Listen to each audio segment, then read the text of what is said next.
So I just had a thought while doing my yoga. I'm going to continue doing my yoga while I talk about this. But for a while now, I found morning routines not to be necessarily effective for helping you be more productive during the day. And there's a way about this I want to explain because it's kind of a nuanced way of seeing it that when you look at it through that perspective, it becomes detrimental to you. But if you have if you just see a slightly different way from a different angle, it becomes actually quite beneficial.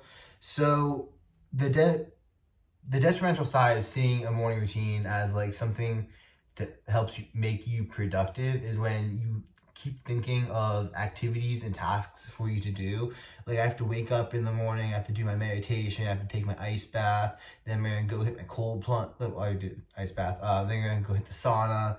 And like people will literally keep adding things onto their morning routine because they think if I have like the perfect morning routine, then I'll go right into being the most productive version of myself that I can be, which is why people like Alex Hormozi recommend that you just sit down and get work done, because that's the best way to be more productive, is just sit down and overcome it. And I was thinking about this, I'm like, well, why is that? Because on the other hand, you also have the fact that a morning routine that gives you energy, such as doing yoga, doing breath work, doing cold plunges, can charge you up for a day to help you actually be very productive.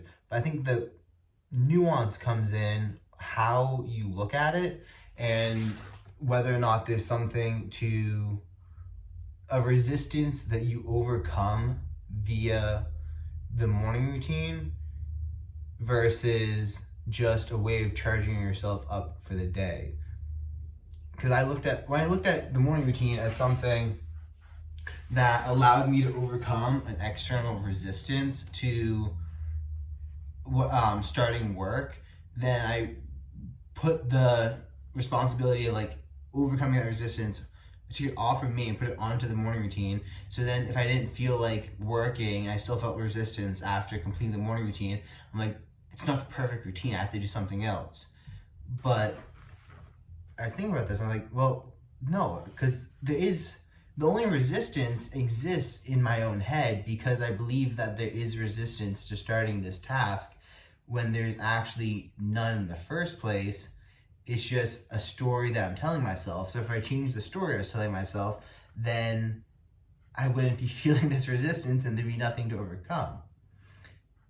So I hope I explained that well. But it's basically, as long as you're doing the morning routine in order to charge you up for the day, to help you be more energized and just get certain things out of the way that you want to do and that keep you operating at the top of your game, then that's a very good way of doing it. I mean, going for walks, doing meditation, immensely beneficial to your overall productivity, but the detriment comes in when you start trying to put the responsibility of overcoming resistance to doing the work you know you need to do onto the morning routine itself.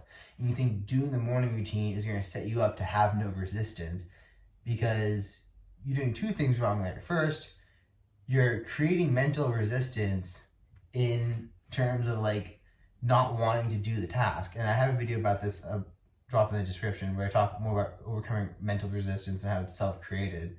But you're basically telling yourself a story about how you don't want to do something, and then you're taking it one step further and you're placing the responsibility for overcoming that resistance not on yourself but on a routine, versus when you just do the morning routine because it helps make you more productive and helps energize you, and then you're like, okay, well now it's time to work, and then you sit down, and if you feel any resistance to sitting down and starting that work, then you take the ownership for overcoming that upon yourself, and you think about it, you're like, well, why do I have resistance about this?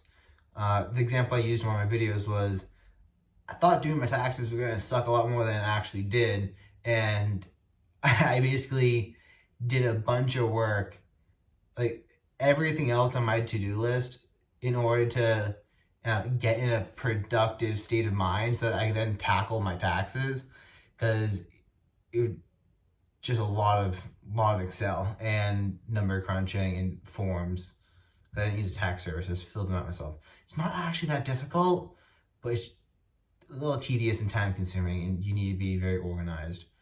But I just realized it wasn't that difficult. That's it. But as long as you don't see, I mean, it's not that difficult. It's just stuff you have to do in a certain order.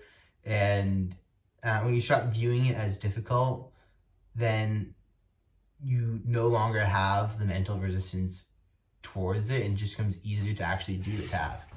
A similar thing is for use this example because I used it in school, like homework. You can either have mental resistance to doing the homework and be like, oh no, I don't really want to do this, or you can just be like, oh well, this is going to help me, I'm going to learn from it, I have to do it anyway, so I might just enjoy the puzzling process. I'm specifically talking engineering homework here. I'm going to enjoy the puzzling process of solving these engineering problems because this is the field I enjoy doing stuff in. And you can always reframe it so you're telling yourself a better story, in which case you'll have less resistance to overcoming the actual activity itself. But hope that makes sense. Basically, don't put the ownership onto your morning routine for overcoming any resistance you think you have towards getting work done, because there are people who they're like, I think I've seen a couple of YouTube shorts where it's like writers making fun of it, and they talk about writer's block and how they have this whole ritual of stuff they'll do in the morning to try to overcome, in order to overcome writer's block.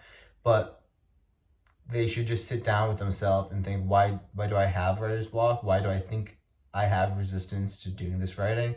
Because it's all self-created, and then you really become effed up when you put the ownership on something else to solve an issue that you create yourself. So hopefully you enjoy this video, and peace out.